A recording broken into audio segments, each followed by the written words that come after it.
다음 책은요? 네. 늘 제자리인 것 같아도라는 제목의 에세이입니다.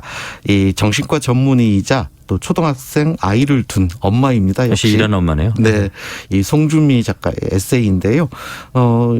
의사로서 활발하게 활동을 하다가 예. 이 코로나 시기를 맞아서 이제 아이들이 집에 있어야 되잖아요. 예. 그리고 이제 엄마니까 휴직을 하게 됩니다. 그래서 거의 3년 동안 휴직을 하면서 이제 바쁘게 일을 하다가 이제 집에서만 지내게 된 거잖아요. 그래서 자신의 지난 삶을 돌아보기도 하고 자신의 일을 돌아보기도 하고 그러면서 이 책을 읽고 글을 쓰기 시작합니다.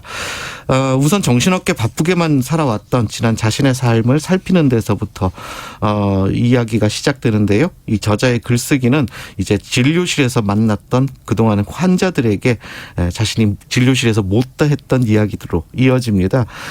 만일 그러니까 그들과 자신이 환자와 의사가 아니라 뭐 동네 빵집이라든지 뭐 카페 같은 데서 만약에 만났더라면 들려줄 수 있었던 이야기, 들려주고 싶었던 이야기, 바로 이런 이야기가 있었다. 바로 이렇게 따뜻한 마음으로 사람들에게 도움이 될 수 있는 이야기들을 또 책에서 들려줍니다. 그래서 정신과 또 전문의답게 이 저자의 글은 뭐 남과 비교하고 또 자신에게 실망하고 또 자책하고 이런 것들을 넘어서 참 자신의 모습을 찾아가는 그런 용기 있는 모험담과 같은 그런 느낌이 있습니다. 좀 더 구체적인 힘을 얻을 수 있는 그런 에세이가 아닌가 싶습니다. 참 자신의 모습을 찾아가는 용기 있는 모험담과 같은 이야기라. 내용이 궁금한데요. 네. 먼저 책의 한 대목 읽어보고 설명을 좀 이어가겠습니다. 이 부분도 좀 읽어주시겠습니까? 말이 뭐야. 좁은 유리병 안에서 꼼짝도 못하고 답답하겠다. 늘 제자리인 것 같지? 빛을 잘 받아야 해. 공기방울 날개 달면 너의 하늘에 닿을 수 있을 거야. 높은 곳을 향해 보자. 하늘에 닿으면 정말 기쁠 거야. 그런데 또다시 그 자리에 있지? 그렇지만 너는 달라지고 있어. 날마다 성장하고 있거든. 네. 이게 마리모한테 얘기해 주는 건지 자신에게 얘기하는 건지 마리모가 뭔가요? 예. 이렇게 뭐랄까 이렇게 털뭉치처럼 이렇게 작게 생긴 식물인데요. 식물이요? 예. 예. 그 이제 그 환경에 따라서 이렇게 물 속에서 뜨기도 하고 뭐 가라앉기도 하고 이렇게 되는데요. 이 마리모를 바라보면서 자신이 환자들에게 해주고 싶었던 말, 뭐 이런 말들이 이제 떠올랐다고 합니다. 그래서 늘 제자리인 것 같아서 또 때로는 나만 못나게 태어난 것 같아서 그래서 좌절하고 아파하던 그런 자신의 환자들이 떠올랐다라는 겁니다. 그래서 저자는 나는 왜 이럴까 이게 자책하고 다른 사람과 비교하면서 우리는 주로 불행의 늪에 빠지게 된다라고 설명을 합니다. 그러면서 저자는 지금 뭐 읽어주신 그 부분처럼 늘 제자리인 것 같지만 우리는 보이지 않게 늘 성장하고 있다라는 겁니다. 그러니까 남과 비교하면서 자신의 가치를 부정하지 말고 느리더라도 천천히 자신만의 그 발걸음으로 자신만의 그 모습을 찾아갈 수 있다라는 점들을 이야기해주고 짚어주면서 이 용기를 줍니다. 그러면서 마리모의 이제 비유해서 마리모에게 하는 얘기가 곧 환자에게 하는 얘기, 독자에게 하는 얘기, 그런 얘기가 되겠네요. 이 저자는 진료실에서도 이렇게 비유를 들어서 말하는 것을 좋아한다고 합니다. 그래서 느리더라도 한 걸음씩이라는 글에는 이런 대목이 나오는데요. 다른 사람들보다 더 빨리 뛰어가거나 더 높이 날아가지 않아도 괜찮다고 생각합니다. 너무 심각하지 않게 가벼운 마음으로 산책길을 걷듯이 느리더라도 자신이 택한 방향으로 한 발 한 발 걸어가면 됩니다. 길을 가다 예쁜 꽃을 만나면 사진도 찍고 새소리가 들리면 잠깐 멈추어 감상도 하고요. 괜히 남과 비교하여 나만 늘 제자리에 있는 것 같다고 나만 계속 멈추어 있는 것 같다고 겁먹고 포기하지 마세요. 네, 이런 글이 또 들어가 있기도 합니다. 나직하면서도 따뜻한 문장 같아요. 네. 그렇죠. 그래서 이 책을 읽다 보면 저절로 이렇게 마음의 위안을 얻는 듯한 그런 느낌이 드는데요. 정신적으로 성숙해가는 바로 그 여정을 함께 걸어가자라고 저자가 이 책에서 시종일관 제안을 하고 있습니다. 그런 문투가 우리에게 굉장히 따뜻하게 다가오는 느낌인데요. 마치 오랜 친구와의 그 어떤 수다나 정담처럼 아주 즐겁고 따스하고 또 안전하고 또 공감도 가득한 바로 그런 느낌입니다. 책에 또 이런 대목이 있습니다. 저는 인테그리티라는 단어를 좋아합니다. 인테그리티는 개인의 성실과 정직을 뜻하기도 하고 기업 윤리 측면에서 사용하는 경우 완전 무결함, 온전함을 의미한다고 합니다. 예.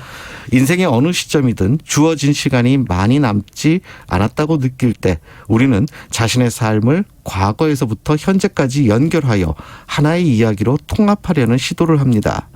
겉과 속이 다른 모습이 아니라 타고난 나의 모습으로 온전한 자신으로 살면서 이 세상을 더 나은 곳으로 만드는데 조금이라도 기여했다면 꽤 괜찮은 삶이었다고 말할 수 있을 것입니다.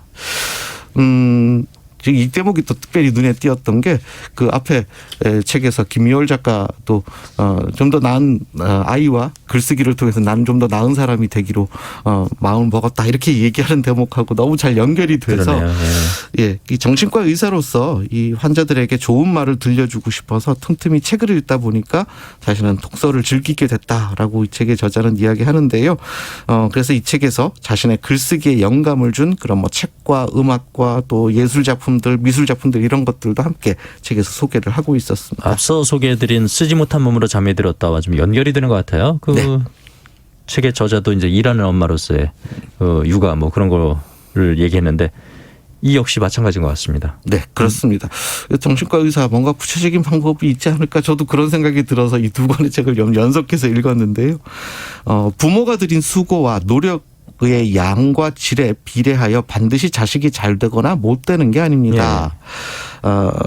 이렇게 책에서 쓰고 있습니다. 그러면서 부모는 자식을 사랑하여 매일 먹이고 재우고 입히고 예뻐해 줄 뿐 아이가 장성하여 어떤 어른이 될지는 하나님만이 아신다는 생각이 듭니다. 이렇게 쓰고 있는 대목이 있었거든요.